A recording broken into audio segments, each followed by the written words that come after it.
एक साधु घाट किनारे अपना डेरा डाले हुए था।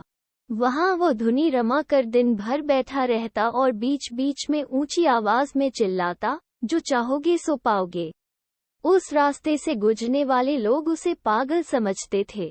वे उसकी बात सुनकर अनसुना कर देते और जो सुनते वे उस पर हंसते थे। एक दिन एक बेरोजगार युवक उस रास्ते से गुजर रहा था।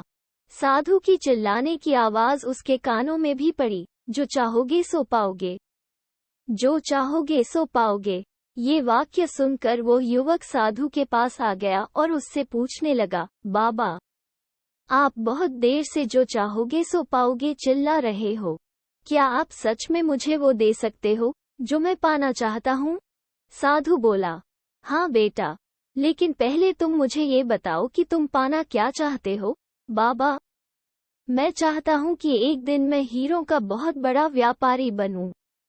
क्या आप मेरी ये इच्छा पूरी कर सकते हैं? युवक बोला, बिल्कुल बेटा, मैं तुम्हें एक हीरा और एक मोती देता हूँ, उससे तुम जितने चाहे हीरे मोती बना लेना। साधु बोला। साधु की बात सुनकर युवक की आंखों में आशा की ज्योति चमक उठी। फिर साधु ने उसे अपनी दोनों हथेलियां आगे बढ़ाने को कहा।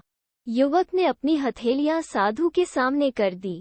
साधु ने पहले उसकी एक हथेली पर अपना हाथ रखा और बोला, बेटा, ये इस दुनिया का सबसे अनमोल हीरा है। इसे समय कहते हैं। इसे जोर से अपनी मुट्ठी में जकड़ लो। इसके द्वारा तुम जितने चाहे उतने हीरे बना सकते हो। इसे कभी अपने हाथ से निकलने मत देना। फिर साधु ने अपना दूसरा हाथ युवक की दूसरी हथेली पर रखकर कहा, बेटा, ये दुनिया का सबसे कीमती मोती है। इसे धैर्य कहते हैं। जब किसी कार्य में समय लगाने के बाद भी वांछित परिणाम प्राप्त ना हो, तो इस धैर्य नामक मोती को धारण कर लेना।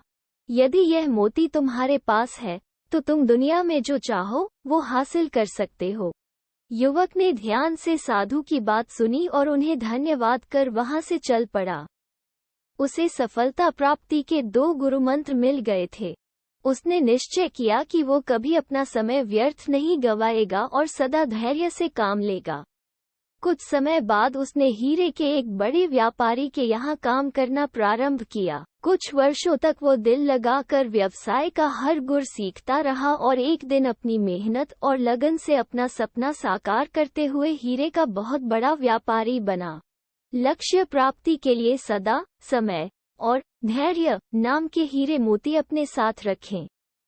अपना समय कभी व्यर्थ ना जाने दें और कठिन समय में धैर्य का दामन ना छोड़ें। सफलता अवश्य प्राप्त होगी।